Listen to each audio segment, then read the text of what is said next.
Doctor Who The Five Doctors, the 20th anniversary special and the 14th story of the Fifth Doctor is written by Terence Dicks and starring Peter Davison, John Pertwee, Patrick Troughton, Richard Hundle, Janet Fielding, Mark Strickson, Carol Ann Ford, Nicholas Courtney, Elizabeth Sladen, and also starring William Hartnell, Tom Baker and Lala Ward, since I think it's fair to say their names as well. So originally this story was going to be called The Six Doctors and would have been written by Robert Holmes. It would have had Cybermen kidnapping 5 doctors and becoming Cyberlords. The twist would have been the first Doctor and Susan Foreman to be android imposters, the former being the 6th Doctor of the title and the 2nd Doctor of Save the Day, but that was dropped. But that plot was kind of reused for the 2 Doctors, so they hired Terence Dicks to write the story. So the story was prepared for 4 parts, ending it with Sarah Jane falling off the slope, Cybermen bombing the TARDIS with Susan and Tolo watching, and the Master appearing behind the first Doctor and Tegan, and became 90-minute feature length. There were plans that some had to change because of casts. Sadly, William Hartnell already passed away in 1975, so he got replaced by Richard Hundle. I think he did a great job. He does look and sound like William Hartnell. I like it before the title sequence played when they used the footage from the Dalek Invasion of Earth where William Hartnell says, "One day I shall be back." And I think that's respectful. It shows us that role actually belongs to him. Tom Baker didn't want to be in the 5 Doctors, so they used a clip of him from, at the time, unfinished episode, Shada, where he's paddling the boat and Romana telling him how much she likes autumn. I heard Tom later regretted he wasn't keen to be on screen with more than 1 Doctors, which, fair enough, but at the same time it is a shame that he's not in it. So the Doctors and Companions combinations were planned. First Doctor with Susan Foreman and 5th Doctor obviously with Tegan Jovanka and Tolo. Originally there would have been the 2nd Doctor with Jamie McCrimmon, 3rd Doctor with the Brigadier, and 4th Doctor with Sarah Jane Smith, but Fraser Hines was only available for cameo as he's busy filming Emmerdale, but got changed with 2nd Doctor pairing up with Victoria Waterfield, then having the 2nd Doctor and the Brigadier meeting the Phantom version of Zoe and Victoria, but Deborah Watson was unavailable, so it got changed to the 2nd Doctor and Brigadier meeting the Phantom version of Jamie and Zoe. John Levine was originally going to return as Sergeant Benton, and in the script it said that he would not recognise the 2nd Doctor, so Levine turned down because it was unfaithful to the character, which I do agree with him. The show is co-production with the Australian Broadcasting Corporation at the time, but the team weren't aware John Nathan Turner chose Waris Hussein, who directed the very first episode, An Unearthly Child, but Waris was in America so he couldn't do it. So Nathan Turner chose Douglas Camfield but was too ill with the heart disease and sadly passed away in 1984. So it went to Peter Moffat. So yeah, like I said, it's great that they used a clip of William Hartnell before the credits roll. So after a little tour around the Death Zone on Gallifrey, at the Eye of Iron, Tolo sits down peacefully doodling while the Doctor wipes his console, and this is the first time you see this version of the interior, and they use it for the rest of the classic series until the TV movie. So the Doctor and Tegan went out and seen Tolo drawing and decided to take a break. Why not? Meanwhile, someone on Gallifrey is using Time Scoop. I know the effects on Special Edition are different. I have the 1995 version on my DVD, which is where I normally watch it from. So anyway, the Time Scoop takes the first Doctor away, while the 5th Doctor is feeling unwell because his past selves are taken. The 2nd Doctor arrives at Unit HQ to see Brigadier Lethbridge Stewart, who's retiring and replaced by Colonel Crichton, played by David Saville, who previously played Lieutenant Carstairs in the War Games, Troughton's final regular story. The bit where Sergeant tried to grab the 2nd Doctor but took his furry coat off him and he's like, "Oh thank you," was pretty funny. So after the 2nd Doctor and Brigadier takes a walk, they get captured by a Time Scoop. The 3rd Doctor, driving his motor car called Bessie, gets captured by a Time Scoop as well. The way he said "great balls of fire" and tried to get away from it is pretty badass, the way John Pertwee played it. K9 Mark III tries to warn Sarah Jane Smith that she needs to stay at home because there's danger, but she doesn't listen, so she walks off to the bus stop and gets taken by Time Scoop. The Fourth Doctor and Romana, as they're sailing away, gets taken as well, but they're trapped in the vortex. So as the Fifth Doctor passed out, Lord President Barusa, Chancellor Flavia and Castellan are having a meeting on Gallifrey and wanting the Master's help to rescue the Doctor. The First Doctor finds himself in the Halls of Mirrors and reunites with his granddaughter Susan. The shadow of the Dalek appearing was pretty scary, and it was intense when the First Doctor and Susan were getting chased by a Dalek. So by the time they reach the dead ends, they push the Dalek into the corner and gets backfired by its laser and blown up. The mutant inside it looks pretty gross, which is nicely done. They realise they're on Gallifrey in the Death Zone, as everyone who got taken by Time Scoop did, apart from the Fourth Doctor and Romana. Sarah Jane Smith fell down the cliff and gets rescued by the Third Doctor. Originally, Sarah Jane would have got attacked by the Autons and rescued by the Third Doctor. They didn't have enough budget, so it got changed to Sarah Jane falling off the cliff. Elizabeth Sladen wished she hadn't filmed that because she thought it didn't look good. First Doctor and Susan has found the TARDIS and went inside it, and they meet Tegan, Turlough and the Fifth Doctor. As the Master appeared in the Death Zone and sees a skeleton and said one of his predecessors, I assume he's talking about his crispy version from the Deadly Assassins.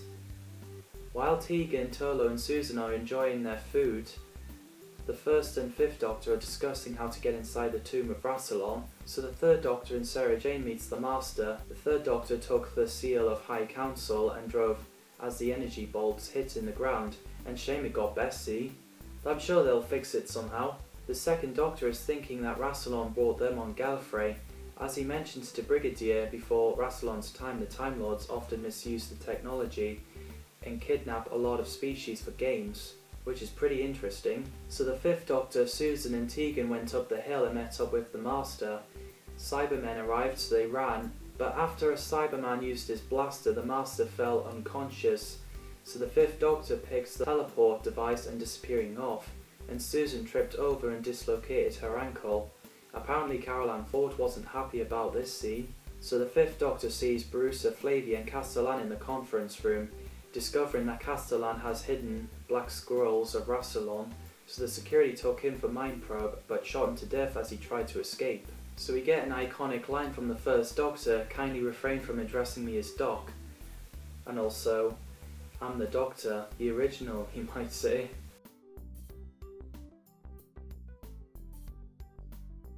So the First Doctor and Tegan found a bell, which is entry coder to open the door, and found a little chessboard and played pitch and pennies. So the Master appeared behind, as the First Doctor didn't recognise him because, well, different face. So the First Doctor and Tegan took cover as the Cybermen arrived. So the Master tricks them to get electrocuted and killed Cyber Leader. So the First Doctor helped Tegan to get across safely. I think the effects in this episode, the original version is good for its time. The 1995 version is much better. Plus we have DVD Blu-ray box sets where they remastered the effects, and I think it makes the classic series much better and more watchable. The music by Peter Howell is fantastic. I think the story is well written. I think the actors playing the Doctors and Companions are fantastic. I think Peter Davidson is great as the Fifth Doctor. He's good when he's caring, helping others, and his chemistry with his companions. It's a shame that a lot of people disliked him. Like I said, they're all good Doctors. I liked Janet Fielding and Mark Strickson as Tegan Jovanka and Vislor Tolo. Tegan may be fussy at first, but then she became more likeable in season 20 when she loved travelling with the Doctor. It's one of the greatest TARDIS trio, I have to say. They invited William Russell to do a cameo as Ian Chesterton, but he turned it down. Ben Jackson and Polly were going to reappear, but Anika Wells was living in overseas and nowhere to be found. Not sure about Michael Craze though. Joe Grant was originally going to return, but Katie Manning was living in Australia at the time. Ian Marter was going to come back as Harry Sullivan, but Ian was busy working in New Zealand. Louise Jameson wanted to come back as Leela, which doesn't surprise me because the actress told me that at Comic-Con that she would love to come back as Leela, but they couldn't fit her into the story. And Romana was going to reappear as well, which I'm not sure how as she's in E-Space. But Lala Ward didn't fancy working with Tom Baker again. Plus they're divorced in 1982, so I can see why. Yeah, it's just one of those things with the cast's availability. Philip Latham, Dinah Sheridan and Paul Jericho did a fantastic job with their role as Barusa, Flavia and Castellan. I think Anthony Ainley as the Master is fantastic. He's so evil and menacing, and he can get Roger Delgado's vibes. The second Doctor and Brigadier goes into the cave as there's something chasing them. So the second Doctor and Brigadier took cover and something was trying to dig them out. So the second Doctor used a galactic glitter to blow it up. And it was the Yeti that chased them, which is nice to bring back for the 5 Doctors. I hope they do it in the modern era. Well, as of time recording, they haven't brought the Yeti back, but I hope they do. The costume hasn't been used since the Web of Fear, and it was in bad condition as it's been in storage for 15 years, so it required dim light and selective camera angles. I haven't even noticed that. The bit where the second Doctor and Brigadier hearing the sound of women screaming is pretty scary, and it's really intense, so they went to have a look, and it's the illusion of Jamie McCrimmon and Zoe Heriot. Fraser Hines, like I said, was only available to film that scene, and Wendy Padbury at the time of filming was pregnant, so they did something for her costume to hide the bump. Unfortunately, it was miscarried soon after the filming was finished, and it's obviously really sad. The second Doctor recalled the memories of Zoe and Jamie's mind of travelling with the Doctor being erased somehow. But similar thing could happen, like happened with the first Doctor in Twice Upon a Time, where that time got frozen. So the illusion disappeared off and they kept walking. The third Doctor and Sarah Jane went up the hill and witnessed a Rastan warrior robot, and I think that one is pretty badass. The way it jumped and disappeared and reappeared and attacking the Cybermen. They should bring it back.